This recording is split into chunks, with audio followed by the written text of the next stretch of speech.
Hi hello ನಮಸ್ಕಾರ friends. ನಾನಿಲ್ಲಿ ಬದನೇಕಾಯಿ ಗೊಜ್ಜು ಹೆಂಗೆ ಮಾಡೋದು ಅಂತ ಹೇಳ್ಕೊಡ್ತೀನಿ ಇವತ್ತು. ಮೊದಲಿಗೆ ಇಲ್ಲಿ ಬದನೇಕಾಯಿ ನೀಟಾಗಿ ತೊಳೆದು ಅದಕ್ಕೆ ಎಣ್ಣೆ ಹಚ್ಕೊಂಡು ಗ್ಯಾಸ್ ಮೇಲೆ ಇಟ್ಕೋತೀನಿ. ಗ್ಯಾಸ್ ಆನ್ ಮಾಡ್ಕೊಂಡು ಗ್ಯಾಸ್ ಮೇಲೆ ಇಟ್ಕೊಂಡೀನಿ. ಇದನ್ನು ಫ್ರೈ ಮಾಡ್ಕೋತೀನಿ. ಅದ್ರ ಸಿಪ್ಪೆ ಸುಲಿಬೇಕ್ರಿ ತಾನಾಗೆ, ಅಷ್ಟು ತನಕ ಇದನ್ನು ಫ್ರೈ ಮಾಡ್ಕೊರಿ. ಒಳಗೆಲ್ಲ ಬೇಯಬೇಕದು. ನೋಡ್ಬೋದು ಒಳಗೆಲ್ಲ ಬೇಯತೈತಿ, ಸಿಪ್ಪೆ ಸುಲಿದು ಬೀಳತ್ತವ ಕೆಳಗೆ.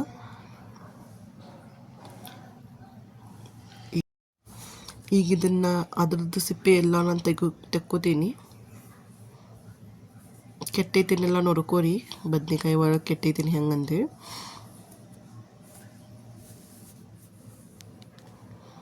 ಈಗ ಗ್ಯಾಸ್ ಆನ್ ಮಾಡ್ಕೋತೀನಿ, ಕಡಾಯಿ ಇಟ್ಕೋತೀನಿ. ಕಡಾಯಿ ಕಾದ್ಮೇಲೆ ಅದ್ರೊಳಗೆ ಎಣ್ಣೆ ಹಾಕೋತೀನಿ. ಜೀರಿಗೆ ಸಾಸಿವೆ ಹಾಕೋತೀನಿ. ಈರುಳ್ಳಿ ಹಾಕೋತೀನಿ, ಸಣ್ಣ ಕಟ್ ಮಾಡಿ ಇಟ್ಕೊಂಡಿದ್ದೆ ಈರುಳ್ಳಿ.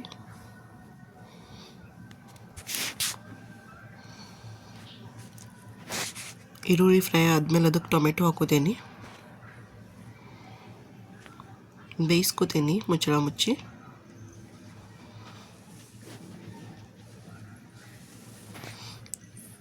ಈಗ ಬದ್ನೆಕಾಯಿ ಹಾಕೋತೀನಿ.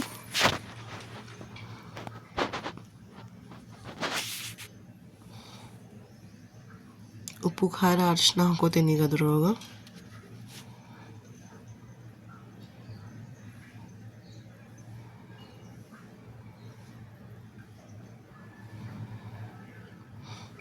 ಇದಕ್ಕೆ ನಾನು ಮ್ಯಾಗಿ ಮಸಾಲ ಸ್ವಲ್ಪ ಹಾಕ್ಕೊಂಡೇನಿ. ನಿಮಗೆ ಬೇಕಂದ್ರೆ ನೀವು ಹಾಕೋಬೋದು, ಟೇಸ್ಟ್ ಚೆಂದ ಬರ್ತೈತಿ ಮ್ಯಾಗಿ ಮಸಾಲೆಯಿಂದ. ಮೇಲ್ಗಡೆ ಕೊತ್ತಂಬರಿ ಸೊಪ್ಪು ಹಾಕ್ಕೋತೀನಿ. ಮತ್ತು 2 ನಿಮಿಷ ಫ್ರೈ ಮಾಡ್ಕೋತೀನಿ, ಕುದಿಸ್ಕೋತೀನಿ. ನೀರೆಲ್ಲ ಏನು ಹಾಕಬಾರ್ದು. ಭಾಳ ಚಂದ ಹತ್ತೈತ್ರಿ ಇದು. ರೊಟ್ಟಿ ಕೊಟ್ಟು ತಿನ್ಬೋದು. Thank you for watching.